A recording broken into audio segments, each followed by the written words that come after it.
Je suis à travers le masque, à travers les pensées, sensations et émotions. Je suis ici à chaque instant, à chaque inspiration, à chaque expiration. Je suis ici à chaque battement de cœur. Derrière les faits et gestes, je suis. Quelque chose en moi se sent être derrière le masque de la personnalité. Perdu dans mes pensées, je suis. Impliqué dans mes activités, je suis.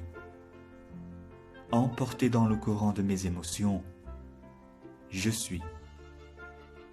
En famille, je suis. Entre amis, je suis. Même sur les réseaux sociaux, je suis.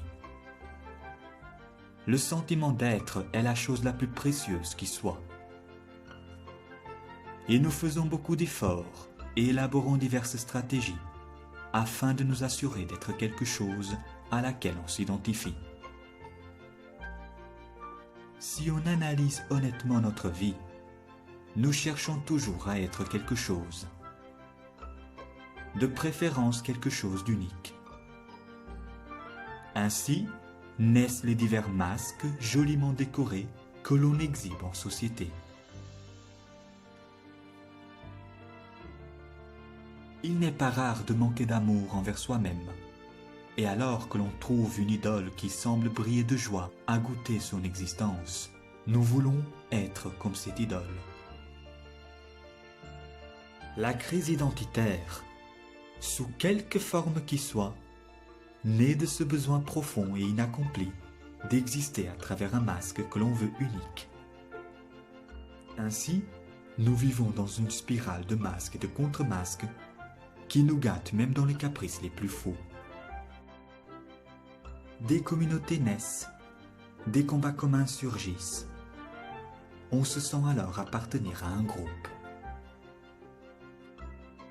Le problème est que le besoin profond d'un être est souvent confondu avec les stratégies employées censées permettre d'épanouir ce même besoin.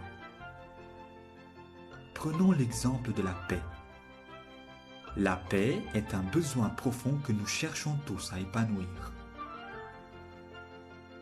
Même si nous aimons l'adrénaline, dans le fond, nous aspirons tous à la paix.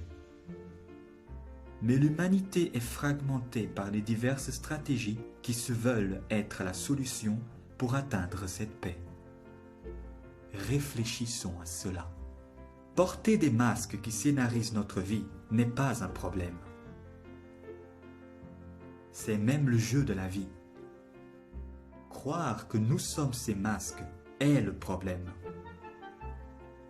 Les masques, ce sont nos pensées. Il existe plusieurs types de pensées qui diffèrent entre elles par le degré d'identification que nous avons pour celles-ci. Les pensées que l'on voit comme telles restent souvent superficielles et moins toxiques. Mais il y a aussi les pensées profondément ancrées en nous que l'on prend pour vérité. Ces pensées qui opacifient notre perception de la réalité. Un exemple de ce type de pensée, c'est l'image que l'on se fait de soi-même. Certains le nomment ego, le définissant comme l'image que l'on a de soi. En fait, l'ego, c'est l'idée même de l'existence du moi. Toutes les représentations que l'on a de soi, toutes les idées conscientes et inconscientes véhiculées par les masques, tout cela ne sont que des pensées. Et de ce fait, le fruit de l'ego.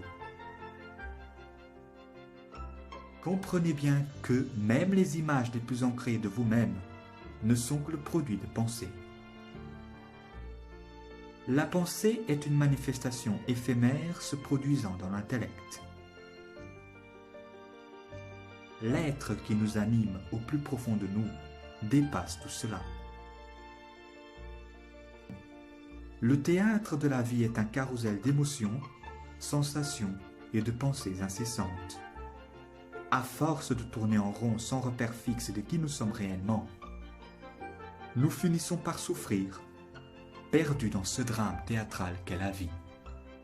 Mais il existe un moyen de se libérer de cette spirale. La bonne nouvelle, c'est que vous n'êtes pas ce que vous pensez. Le masque est ce que nous portons lorsque nous croyons être quelqu'un ou quelque chose. La croyance même est une pensée. Aucune pensée ne régit fondamentalement la réalité. Alors, cherchons au-delà de nos pensées. Car un masque ne se porte pas dans le vide. Ma question est, qui êtes-vous au-delà du masque que vous appelez moi ?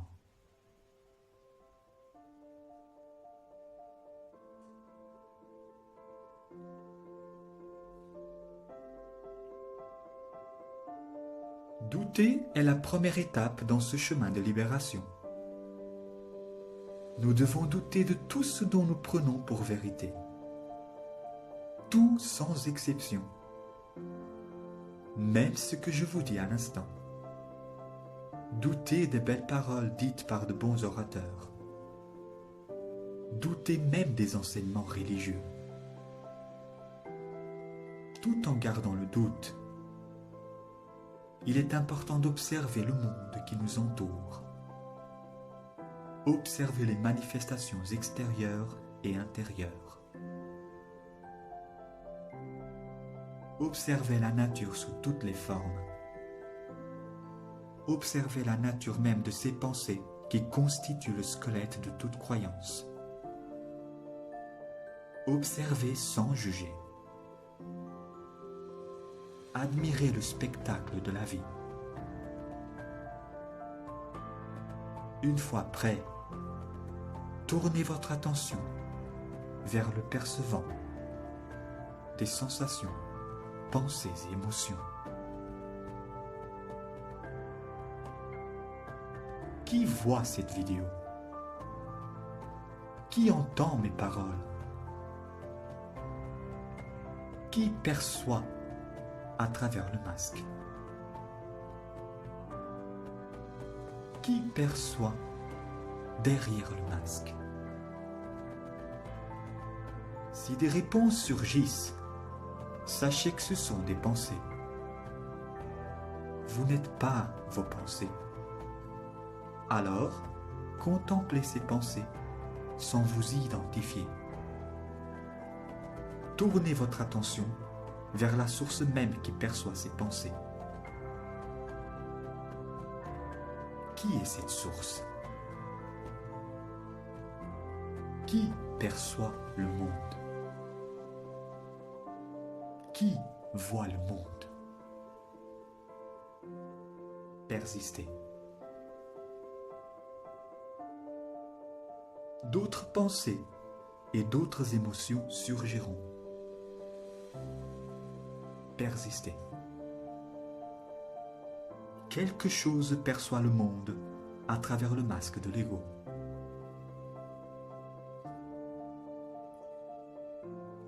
Pour connaître sa nature véritable, vous devez percevoir au-delà des pensées.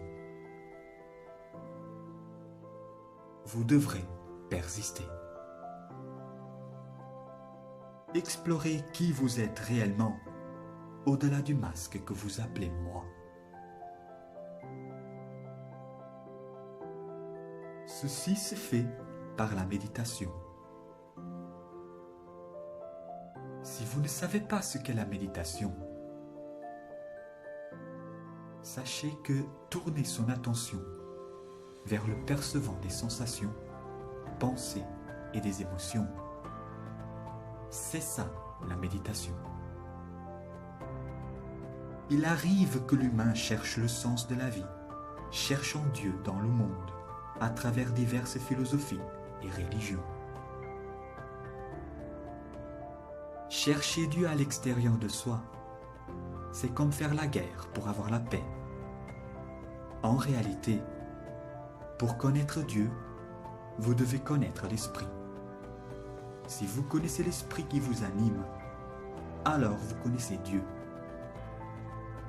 Et vous réaliserez alors que le principe absolu, infini et indéfini, source de toutes choses, est un avec l'univers et toutes ses manifestations.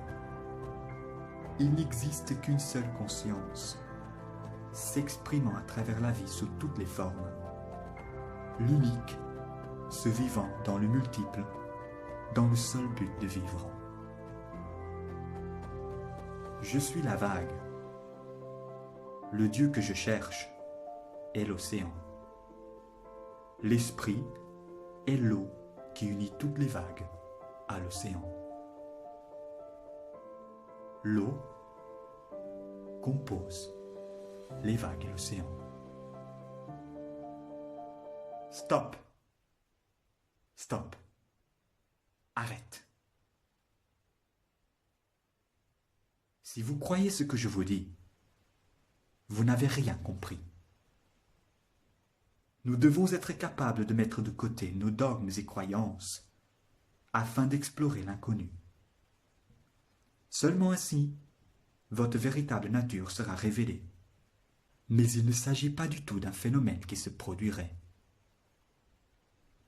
Pour réaliser qui vous êtes et atteindre la paix intérieure, l'intellect doit se taire durant la méditation.